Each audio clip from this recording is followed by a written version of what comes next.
আজকের পরে কালকের মতো লাইফ যদি লিড করেন, কারণ আই এম ফাউন্ডার, আমি তো পারি, একটু রেস্ট নেই, এইটা যদি চিন্তা করেন কালকে থেকে আপনি ফল করবেন, কারণ আপনার মতো ফাউন্ডার সবাই হতে পারে।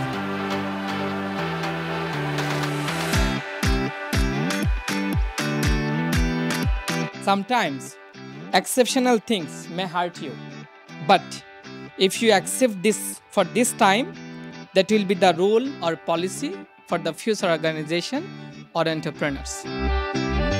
জেডিএসএল এ যে 100 মানুষ আছে, রাইট? জেডিএল এর একটা প্রজেক্ট ফেল করলে ইঞ্জিনিয়ারের দোষ, অ্যাকাউন্টেন্টের দোষ, ফাইন্যান্সের দোষ, এমডির দোষ না, সবার দোষ।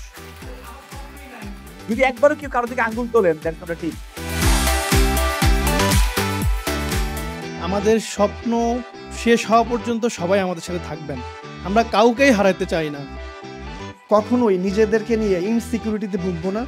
আমাদের যা কিছু ভিতরে থাকবে সবসময় হচ্ছে এই জিনিসগুলো আমরা ম্যানেজমেন্টের সাথে কথা বলে ফেলবো। 2045 সাল পর্যন্ত আমি হয়তো বেঁচে থাকবো না, এখানে আমরা অনেকেই না বেঁচে থাকতে পারি, কিন্তু এই কোম্পানিটা যেন সম্মানের সাথে টিকে থাকে।